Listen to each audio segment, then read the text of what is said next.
안녕하세요. 오늘 타입스크립트 주제에 대해 발표를 맡은 안동섭이라고 하고요. 바로 발표 시작하겠습니다. 우선 타입스크립트는 미국 마이크로소프트에서 개발한 오픈소스 언어라고 할 수 있습니다. 타입스크립트는 그리고 자바스크립트에 타입을 부여한 언어라고도 할 수 있습니다. 즉, 자바스크립트의 확장된 언어라고 할 수 있어요. 그렇다면 이 타입스크립트는 왜 사용되는지 먼저 알아보도록 하겠습니다.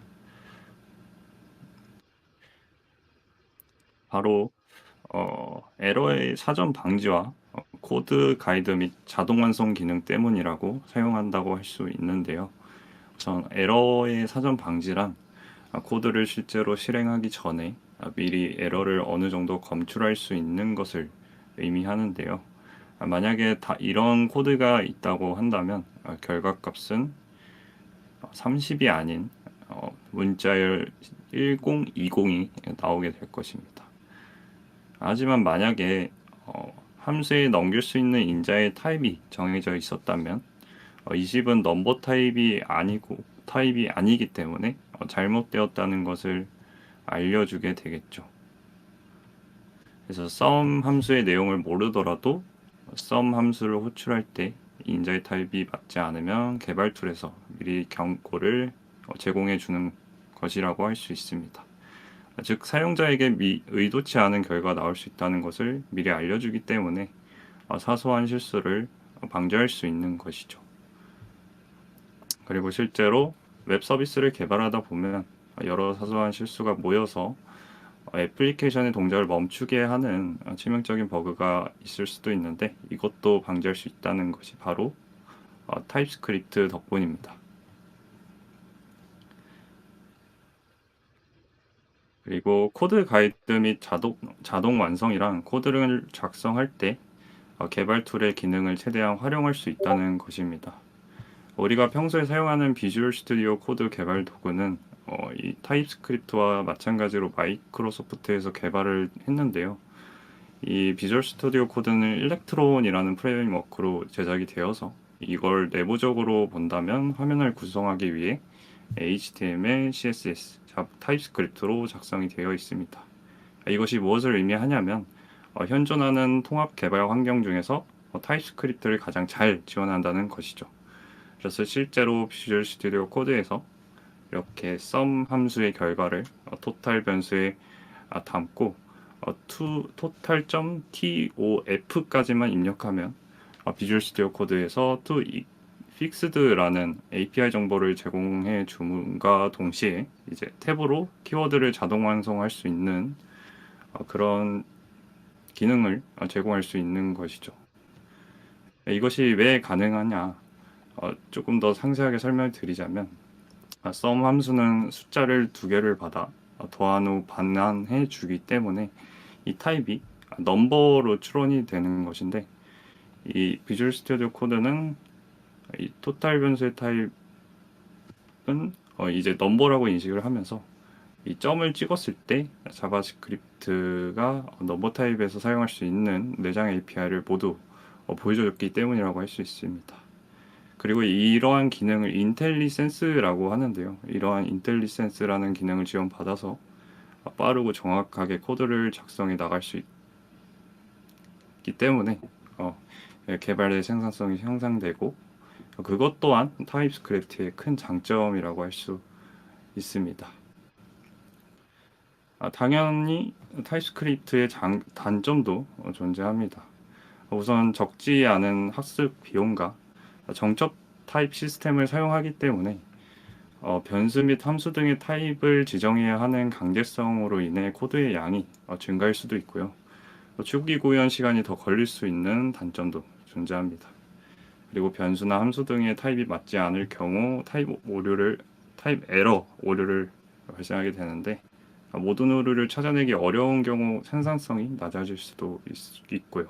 그리고 타입스크립트는 자바스크립트와 달리 브라우저에서 실행하려면 파일을 한 번에 변환해 줘야 하는 컴파일 과정을 거쳐야 하는데 이로 인해서 개발 중에 컴파일 시간이 길어진다든지 그래서 특히 대규모 프로젝트에서는 컴파일 시간이 더욱 길어질수록 단점이 생길 수 있어서 이런 것들이 타입스크립트의 단점이라고 할 수 있습니다.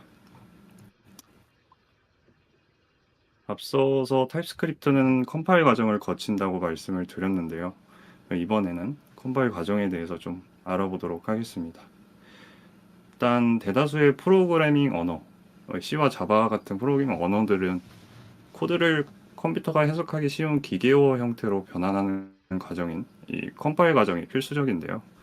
컴파일러는 프로그래밍 언어를 바로 바이트 코드로 변환하는 게 아니라 먼저 추상 문법 트리라는 형태로 변환을 하게 되는데, 이 추상 문법 트리는 코드의 공백이나 주석 등 실행에 관계없는 요소들을 제거하고 트리 형태로 저장한 자료 구조라고 할 수 있습니다. 그래서 실제로 컴파일 과정을 살펴보면요, 개발자가 작성한 타입스크립트 코드는 추석 문법 트리라는 형태로 변환이 되고, 추상 문법 트리를 기반으로 타입 검사가 수행하게 됩니다. 그래서 이때 타입 오류를 발견하게 되면 컴파일이 중단이 되고, 만약 타입 오류가 없는 경우 추상 문법 트리는 자바스크립트 코드로 변환하게 되면서 변환된 자바스크립트를 가지고 노드.js나 웹브라우저에서 실행을 하게 되는 것이죠. 그래서 이러한 컴파일 과정 덕분에 런타임에서 발생할 수 있는 타입 오류의 가능성이 낮아진다고 얘기할 수 있습니다.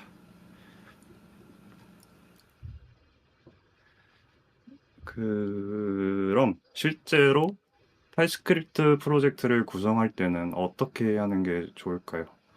우선 프로젝트를 처음 시작하는 단계라면 다음과 같이 프로젝트 환경을 구성하면 됩니다. 우선 패키지 제이슨이라는 파일을 생성하고요. 타입스크립트 라이브러리를 설치해 주고, 설치해서 생성된 tsconfig json이라는 기본 파일에 기본 설정을 추가해 주고, tsc 명령어로 컴파일을 진행하는 순서로 진행하면 되는데, 여기서 이제 중요한 tsconfig json의 기본 설정들에 대해서 간단하게만 살펴보고 가겠습니다. 우선 컴파일러 옵션스라는 설정은요, 타입스크립트 컴파일러의 동작 방식을 설정하는 옵션을 포함하는 객체라고 할 수 있습니다. 그리고 이 allow js는 자바스크립트 파일을 포함해서 컴파일을 할 수 있도록 허용하는 설정이고요. 그리고 이 타겟은 컴파일된 자바스크립트 코드의 에크마 스크립트 버전을 지정할 수 있는 설정이라고 할 수 있습니다. 그리고 out dir은 컴파일된 파일이 저장될 디렉토리를 지정할 수 있는 설정이고요. 모듈 리솔루션은 모듈을 찾는 방법을 설정할 수 있는 설정이고, lib는 사용할 라이브러리의 목록을 지정할 수 있는 옵션이라고 할 수 있습니다. 그리고 include는 타입스크립트 컴파일러가 포함할 파일 또는 디렉토리 패턴을 지정할 수 있는 설정이고요. exclude는 타입스크립트 파일러가 제외할 파일 또는 디렉토리 패턴을 지정할 수 있는 옵션이라고 할 수 있습니다. 그래서 제가 처음 프로젝트를 도입하는 단계라고 말씀을 드렸는데, 만약 프로젝트가 진행된 상태에서 타입스크립트를 도입하는 단계라고 가정을 한다면 점진적으로 타입스크립트를 도입하는 것이 좋습니다. 우선 첫 번째로 앞서 언급한 프로젝트 환경을 구성한 상태에서 프로젝트를 돌려봐서 컴파일 에러가 있는지 확인을 하고 에러를 수정하고요. 두 번째로 만약 에러를 모두 해결했다면 이 no implicit any라는 설정을 추가해서 명시적인 any를 선언할 수 있도록 해줘서 가능한 모든 곳에서 적절한 타입을 적용하고 필요한 경우에 any 타입을 선언하는 것이 좋습니다. 그리고 만약에 이제 세 번째로 any 타입을 적절한 타입으로 모두 변환을 했다면 이 스트릭트 모드를 설정해서 이 설정 값들을 조금씩 추가해 주면서 점진적으로 엄격한 타입 검사를 진행하는 것이 좋습니다. 그럼 이제 기본 타입에 대해 알아보겠습니다. 우선 문자열을 나타내는 타입인 스트링이 있고요. 그리고 숫자를 나타내는 타입인 넘버, 그리고 참 또는 거짓을 나타내는 타입인 불린, 그리고 키 값상으로 구성된 데이터 구조를 나타내는 타입인 오브젝트, 그리고 동일한 타입의 여러 값을 저장할 수 있는 데이터 구조인 를 나타내는 타입인 어레이, 그리고 고정된 수의 요소를 가지고 각 요소가 다른 타입을 가질 수 있는 배열을 나타내는 타입인 튜플, 그리고 상수의 집합을 정의하는 타입인 이너, 값이 없음을 나타내는 타입인 널, 그리고 변수가 선언되었지만 값이 할당되지 않는 상태를 나타내는 타입인 undefined, 그리고 아까 말했던 모든 타입을 허용하는 타입인 any, 그리고 함수가 값을 반환하지 않을 때 사용되는 타입인 void, 그리고 결코 발생하지 않는 값을 나타내는 타입인 never라는 타입이 있습니다. 여기서 any 타입에 대해서 조금 자세하게 살펴볼 건데요. 앞서 말씀드렸던 any는 모든 타입을 허용하는 타입으로 타입스크립트에서 자바스크립트에 유연함을 취하고 싶을 때 사용하는 타입이라고 할 수 있습니다. 보통 타입스크립트를 처음 시작하는 사람들에게는 이 any 타입이 되게 유용한 타입이지만 타입 없이 any만 남발하고 쓸데없이 코드 수를 늘리게 된다면 TS의 장점을 최대한 발휘할 수 없는 실수를 할 수 있게 되는 것이죠. 여기서 any와 비교할 만한 타입이 한 가지 있는데요. 바로 unknown 타입입니다. unknown 타입은 이름처럼 무엇이 할당될지 아직 모르는 상태의 타입을 말하는데요. any 타입과 유사하게 모든 타입의 값이 할당될 수는 있지만 any를 제외한 다른 타입으로 선언된 변수에는 unknown 타입 값을 할당할 수 없다는 특징을 가지고 있습니다. 그래서 코드를 보시면 unknown value라는 변수는 unknown 타입으로 선언이 되어 있는데 이 변수의 숫자, 그리고 문자열, 그리고 함수 등 다양한 타입의 값을 할당 가능한 것을 확인할 수 있는데 unknown 타입은 안정성을 위해서 다른 변수에 직접 할당을 할 수 없고 이 any 타입으로 선언된 변수에만 할당이 가능한 것을 볼 수 있습니다. 그래서 다시 정리를 해보자면 any 타입은 이 never라는 타입을 제외하고 어떤 타입으로도 할당이 가능하지만 unknown 타입은 타입 검사를 강제하고 타입이 식별된 후에 사용할 수 있기 때문에 any 타입보다 더 안전한 타입이라고 할 수 있습니다. 다음은 타입스크립트에서 정말 많이 사용되는 타입과 인터페이스에 대해서 알아볼 건데요. 우선 타입스크립트에서 타입과 인터페이스는 객체의 구조를 정의하는 방법으로 이제 타입은 타입 키워드를 사용해서 정의를 하고, 그리고 인터페이스는 인터페이스라는 키워드를 사용해서 정의를 할 수 있습니다. 일단 코드를 이렇게 보시면 타입과 인터페이스의 차이가 이제 키워드만 다르고 크게 다른 게 안 느껴질 수도 있는데 실제로 이 둘의 차이점을 알아보도록 하겠습니다. 일단 첫 번째는 병합 가능성인데요. 인터페이스는 동일한 이름을 여러 번 선언할 수 있고 선언들은 이제 잔혹으로 병합이 되게 됩니다. 즉 코드에 있는 이 name과 age가 따로 선언된 것이 사실은 같은 곳에 있는 것과 다름이 없는 것이죠. 반면에 타입은 동일한 이름으로 여러 번 선언할 수 없고 만약 병합을 시도하게 된다면 오류가 발생하게 됩니다. 두 번째는 클래스 강제 기능인데요. 인터페이스에는 implement라는 클래스가 특정 인터페이스를 구현할 때 사용하는 implement라는 이 키워드가 있는데요. 이 키워드를 사용하면 클래스가 해당 인터페이스에서 정의된 모든 속성과 메서드를 반드시 포함하도록 강제할 수 있도록 할 수 있습니다. 이 위에 코드를 보시면 유저라는 인터페이스를 정의하고 이 단락을 보시면 person 클래스를 유저 인터페이스를 implement 하고 있다는 의미인데요. 이 단락이 이 펄슨 클래스에게 유저 인터페이스를 구현하도록 설정을 해서 이 펄슨 클래스는 name과 age라는 두 개의 속성을 반드시 포함하도록 할 수 있습니다. 이 타입의 경우 이제 아래 코드를 보시면 유저라는 타입을 정의는 하지만 이 타입은 클래스가 특정 구조를 따르도록 강제하지는 않습니다. 펄슨 클래스는 여전히 name과 age 속성을 가지고 있지만 유저 타입을 구현하지 않았기 때문에 강제성이 없는 것이죠. 그래서 이 경우에는 펄슨 클래스가 유저 타입을 따르지 않더라도 정상적으로 작동을 하게 됩니다. 그래서 타입과 인터페이스의 사용 사례를 실제로 살펴보면 인터페이스는 주로 객체 구조를 설명하는 데 사용되고, 그리고 병합 가능성으로 인해 확장성과 재사용성이 높다면 이제 타입은 변수, 그리고 함수 반환값, 그리고 별개 변수 등의 더 다양한 형태의 타입을 정의하는 데 사용이 되고, 추가적으로 더 말씀드리자면 교차 타입과 유니온 타입을 통해 복잡한 타입 구성을 지원한다는 특징이 있다는 이 차이점이 있습니다.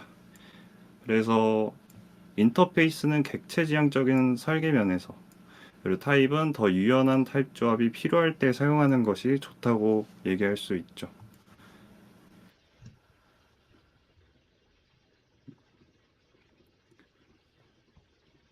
다음은 제너릭에 대해서 알아보겠습니다. 제너릭은 타입스크립트의 가장 강력한 기능 중의 하나인데요. 다양한 타입에 대해서 재사용 가능한 컴포넌트를 작성할 수 있게 도와주는 게 제너릭이라고 할 수 있습니다. 이 제너릭은 타입을 매개 변수로 받아서 코드 작성 시점에 사용자가 원하는 타입을 지정할 수 있도록 해주는데요. 이를 통해서 다양한 타입을 처리하고 코드의 중복을 줄이고, 그리고 타입의 안정성도 줄이고, 안정성을 높이고, 그리고 더욱 강력한 타입 검사를 제공한다는 특징이 있습니다. 이 코드를 보시면 이렇게 제너릭을 사용하는 형태가 이런 식으로 생겼는데, 이 t라는 타입 매개 변수를 통해서 함수 호출 시 국제적인 타입으로 대체할 수 있습니다. 그래서 제너릭 함수를 호출할 때는 이 아래 코드 같이 타입을 명시적으로 지정해서 사용하는 것이 가능하고, 만약에 타입을 지정하지 않았다고 하더라도 이 타입 추론 기능이 결합되어 있어서 타입을 명시하지 않아도 자동으로 타입이 지정된다는 장점 또한 가지고 있는 것이 제너릭인 것이죠. 제너릭은 함수뿐만 아니라 클래스와 인터페이스에서도 사용할 수 있는데요. 위에 코드를 보시면 이 제너릭 넘버 클래스는 타입 매개 변수 t를 사용해서 제로 밸류라는 속성과 이 두 개의 매개 변수를 받아서 같은 타입의 값을 반환하는 이 add라는 메소드를 포함하고 있는데, 이 my generic number라는 인스턴스는 제너릭 넘버 클래스를 넘버 타입으로 생성해서 제로 밸류 속성에 0을 할당하고, 그리고 add 메서드는 두 숫자를 더하는 화살표 함수로 정의하는 방식을 볼 수 있는데요. 이런 방식으로 다양한 숫자 연산을 수행할 수 있는 제너릭 클래스를 구현할 수도 있다고 말씀드리고 싶습니다. 마찬가지로 이 아래 코드를 보면 이 제너릭 인터페이스를 작성할 때에도 비슷한 방식을 사용할 수 있고요.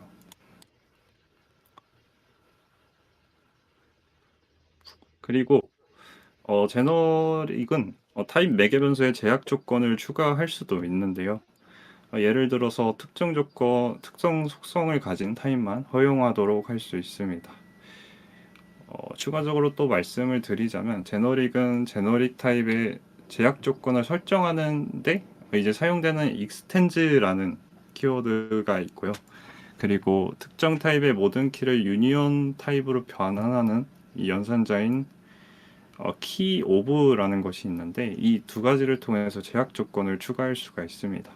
그래서 첫 번째 코드에서 t extends length wise를 보시면 t가 이제 랭스와이즈 인터페이스를 구현하는 타입이어야 함을 의미하는데, 이 t는 랭스 속성을 반드시 가져야 하고, 이를 통해서 함수가 호출할 때 랭스 속성을 안전하게 사용할 수 있도록 보장하는 역할을 하게 되는 것이죠.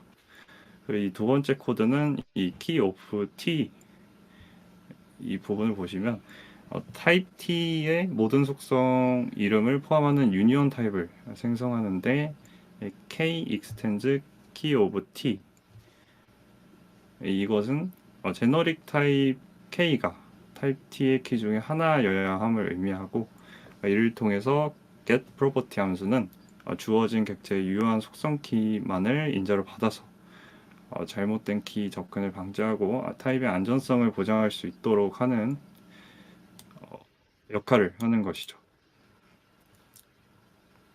그래서 이 제너릭 활용 예제를 살펴보면 이러한 제너릭의 특성들을 이용해서 다양한 타입의 배열을 생성할 수 있는 유연한 함수도 만들 수 있고요. 사용자는 원하는 타입을 지정해서 배열을 생성할 수가 있습니다. 이제 다음은 타입스크립트의 타입 시스템에 대해서 알아볼 건데요. 우선 타입 추론에 대해서 알아보겠습니다. 타입 추론은 코드 작성 시 타입을 이제 명시하지 않아도 타입스크립트가 자동으로 타입을 추론해 주는 기능인데요. 어떻게 그것이 가능하냐면, 타입스크립트는 변수나 함수의 초기 값을 기반으로 타입을 추론하기 때문입니다. 그래서 이 코드를 보시면 x 변수의 초기 값이 넘버이기 때문에 넘버로 추론되는 것을 볼 수 있죠. 그리고 타입 추론은 함수의 반환 타입을 추론할 때도 이용합니다. 타입스크립트는 함수의 반환 타입을 명시하지 않아도 자동으로 반환 타입도 추론해 주기 때문이죠. 그래서 이와 같이 타입 추론을 통해 타입의 안전성을 확보할 수 있어서 큰 장점이 있습니다. 다음은 타입 호환에 대해서 알아보겠습니다. 타입 호환은 서로 다른 타입 간의 호환성을 판단하는 기능으로 주로 변수에 할 값을 할당하거나 함수의 인자를 전달할 때 발생하는데요. 타입스크립트는 이 구조적 타이핑을 사용해서 타입 호환성을 결정하기 때문에 타입의 이름이 아닌 구조를 기반으로 호환성을 판단하게 됩니다. 말로는 좀 이해가 안 되실 것 같아서 그 코드를 보면은요, 이 another person과 extra person은 person 인터페이스와 호환 되는 것을 확인하실 수 있는데, 이런 타입 호환성을 통해서 객체의 속성을 재사용할 수 있고 코드의 재사용성을 높일 수 있다는 장점이 있습니다. 그리고 다음은 타입 별칭에 대해서 알아보겠습니다. 타입 별칭은 특정 타입의 이름을 부여해서 재사용할 수 있는 기능이라고 할 수 있는데요. 이를 통해서 복잡한 타입을 간단하게 표현할 수 있어서 코드의 가동성이 높아질 수 있습니다. 그래서 앞서서 저희가 인터페이스와 타입의 차이점에 대해서 알아봤을 때, 이러한 타입 별칭을 통해서 코드의 중복을 줄이고 타입을 명확하게 정의할 수 있었었죠. 그래서 이 타입 별칭도 중요한 개념입니다. 다음은 타입 단원에 대해서 알아보도록 하겠습니다. 타입 단원은 개발자가 특정 값의 타입을 명시적으로 지정할 수 있게 해주는 기능으로, 이는 타입스크립트가 자동으로 추론한 타입이 아닌 개발자가 의도한 타입으로 강제할 수 있는 것을 얘기하는데요. 이 코드를 보시면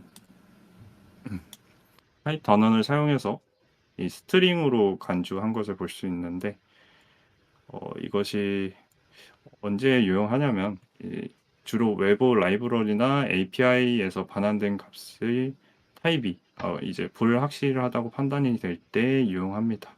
그래서 이를 통해서 개발자는 타입스크립트의 타입 시스템을 보다 유연하게 활용할 수 있지만, 만약에 이 타입 단원을 너무 남용하게 된다면 이 타입스크립트의 타입 검사 기능을 무시하는 거기 때문에 이 런타임에서 타임 오류가 발생할 수 있는 가능성이 높아지게 돼서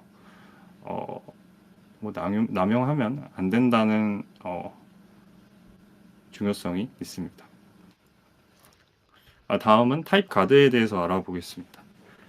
타입 가드는 특정 값의 타입을 좁히거나 확인할 수 있게 해주는 기능인데요. 이를 통해서 이제 조건문을 사용해서 변수의 타입을 확인하고 해당 타입에 맞는 로직을 실행하도록 할 수 있습니다. 코드를 보시면 isString이라는 함수의 특정 값이 문자열인지 확인하는 이 사용자 정의 타입 가드 함수를 생성한 걸 볼 수 있는데, 이 함수가 true를 반환하는 경우에는 이 타입스크립트는 밸류가 문자열 타입임을 인식하도록 해서 밸류를 이제 문자열 타입으로 간주시키게 되는 것이죠. 그래서 랭스 속성을 안전하게 접근할 수 있도록 하는 것을 확인할 수 있습니다. 그래서 이런 타입 가드를 이용해서 코드의 안전성을 확보할 수 있는 것이죠. 그래서 앞서 말씀드린 타입스크립트의 많은 기능들을 이용해서 코드의 안정성도 높이고 개발의 경험도 개선시키고 이제 유지 보수성을 향상시킬 수 있는 것이라고 할 수 있습니다. 오늘 제가 준비한 내용은 여기까지고요. 경청해 주셔서 감사합니다.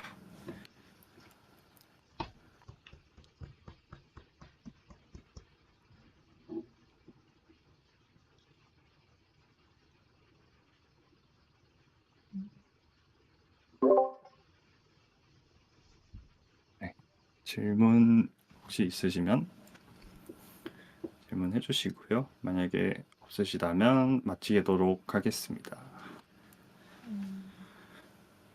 그 질문이 있는데요. 네네. 그 발표에 대한 궁금증은 아니고 혹시 동섭님이 타입스크립트를 관리하시는 방법이 조금 궁금해가지고 어떻게 관리하고 계신지 혹시 여쭤봐도 될까요? 네네. 우선 질문해 주신 부분에 대해서 좀 답변을 드리기 위해서 제가 타입스크립트의 어떤 기능을 주로 활용하고 있는지 말씀을 드리고 싶긴 한데, 일단 저는 주로 제 프로젝트에서 타입 가드라는 개념을 주로 사용을 했고, 이제 애니와 타입 단원보다는 명시적으로 타입을 이제 부여할 수 있도록 노력하는 편이라고 말씀을 드릴 수 있을 것 같습니다. 그러면 네. 먼저 말씀해 주시죠. 아니요. 말씀해 주세요. 그 리액트나 뭐 이런 할 때 컴포넌트 또 타입스크립트로 작성하게 되잖아요. 네. 그럼 프롭스들은 보통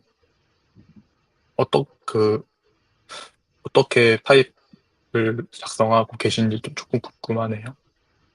프롭스요? 네. 보통 저는 타입보다는 인터페이스를 통해서 이제 별도로 프롭스를 관리할 수 있는 타입들을 따로 파일을 구분해서 정의를 해서 사용을 하고 있고요.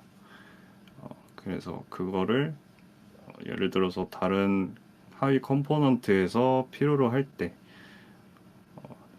특정 파일에 있는 타입을 가져와서 사용할 수 있도록 하는 그런 흐름으로 사용을 하고 있습니다. 감사합니다. 네.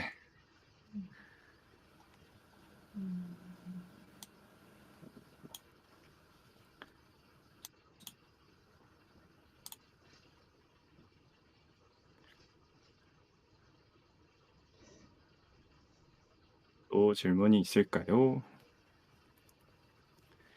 저도 한 가지 드리고 싶은 게 있는데요.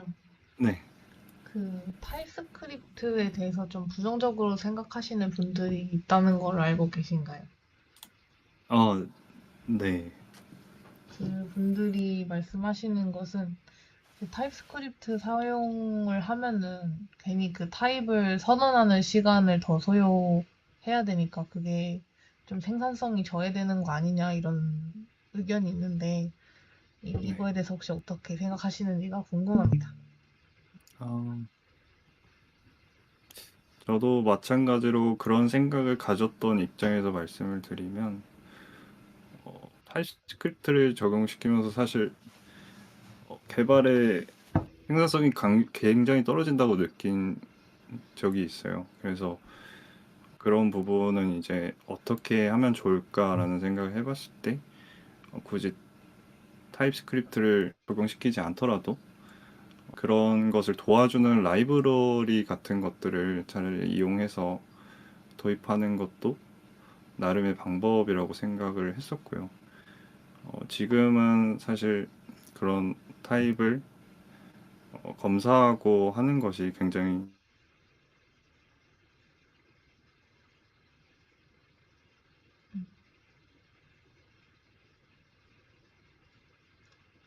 사라졌다.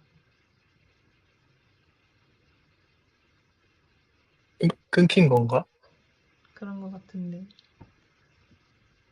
음, 그럼 저 은영님한테 물어보고 싶은데요. 네.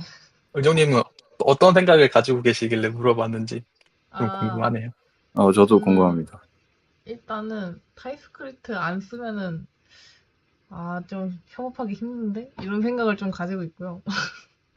왜냐면 다른 사람이 작성한 코드를 사용을 할 때 이제 어 진짜 제일 심각한 상황이 이제 뭐 예를 들어서 어 컴포넌트에 어떤 타입이 없으면은 아예 그냥 흰 화면이 떠버리거나 약간 그런 경우가 있잖아요.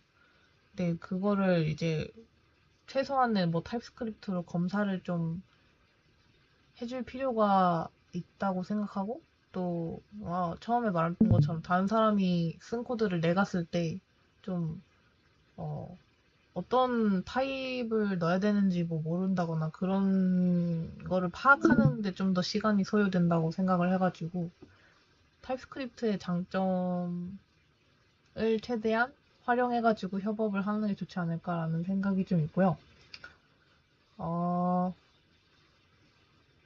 예, 저는 그렇습니다. 어, 네. 그리고 요거는 이제 타입스크립트 내용의 첨언을 좀 하고 싶은 부분이 있는데 혹시 해도 될까요? 다른 분들 질문 있으면 먼저. 네, 먼저 해주세요. 말씀해도 좋을 것 같아요. 네. 그 네. 타입스크립트 부정적으로 생각하시는 분들 진영에서 이제 나오는 오해 같은 게 또 있는데 그 뭐지? 타입스크립트가 뭐냐? 트랜스 파일 과정을 거치잖아요. 자바스크립트로 바꿔주는 브라우저에서 실행을 해주려면 자바스크립트로 바꿔야 되고 그것 때문에 이제 빌드 시간이 늘어나니까 뭐 더 비효율적인 게 아니냐라는 오해가 있는데 이게 합리적인 생각이고 실제로도 타입 체킹 때문에 빌드 시간이 늘어나기도 하는데 이제 저희가 프론트엔드 코드를 빌드 할 때 어차피 저희가 웹팩을 사용해가지고 번들을 하기도 하고 또 아까 바벨 내용 설명하면서 얘기했던 건데 뭐 최신 문법을 과거 문법으로 바꾸는 뭐 그런 과정도 있잖아요. 그래서 여기 이 과정에다가 타입 체킹을 조금 얻는다고 해서 작업상에 크게 문제가 되지 않는다라고 이제 반박을 하고 있고요. 좋다고 생각하는 사람들이.